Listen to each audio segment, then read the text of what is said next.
தற்போதைய அண்மைச் செய்தி. வடகிழக்கு பருவமழை தீவிரமடைந்துள்ள நிலையில் சென்னை கடற்கரை பகுதிகளில் மீண்டும் சுற்றுச்சூழல் மாசடைந்திருக்கிறது. அண்மைச் செய்தியாக நாம் பார்த்து கொண்டிருக்கிறோம்.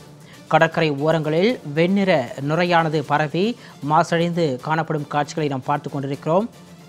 சென்னை பட்டினப்பாக்கம் மற்றும் சீனிவாசபுரம் கடற்கரை பகுதிகள் வெண்ணிற நுரை பரவி மாசடைந்து காணப்படுகிறது.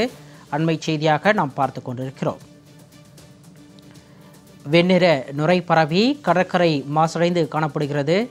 சென்னை பட்டினப்பாக்கம் மற்றும் ஸ்ரீனிவாசபுரம் கடற்கரை பகுதிகள் வெண்ணிற நுரை பொங்கி கடற்கரை பகுதியானது மாசடைந்து காணப்படுகிறது. அண்மைச் செய்தியாக நாம் பார்த்து கொண்டிருக்கிறோம். கூடுதல் விவரங்களோடு எமது செய்தியாளர் குணசுந்தரி இணைப்பில் இருக்கிறார். விவரங்களை கேட்டு பெறலாம். வணக்கம் குணசுந்தரி. தற்பொழுது பட்டினப்பாக்கம் உள்ளிட்ட கடற்கரை பகுதிகளில் சுற்றுச்சூழல் மாசடைந்து வெண்ணிற புகையானது தேங்கி கிடைக்கிறது.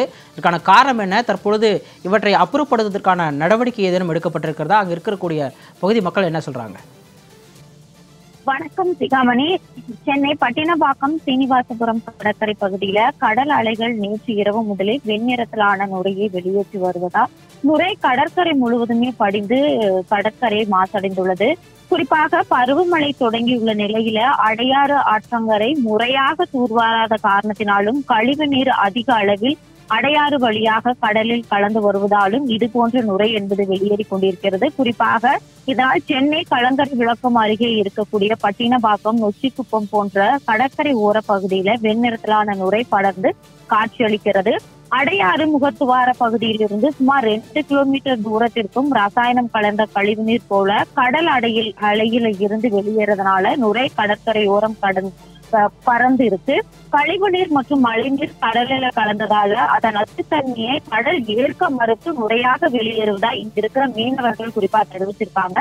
இந்த ரசாயனம் கடற்கரை ஓரம் இருப்பதால கடல்வாழ் உயிரினங்களுக்கு எந்த ஒரு, அதாவது இது கடற்கரை ஓரங்கள் இருக்கிறதுனால கடல்வாழ் உயிரினங்களுக்கு எந்த ஒரு பாதிப்பு இல்லை என்றாலும் அதே நிலையில அப்பகுதிகளுக்கு செல்வோருக்கு தோல் வியாதிகள் ஏற்படும் என அப்பகுதி மக்கள் தெரிவிச்சிருக்காங்க.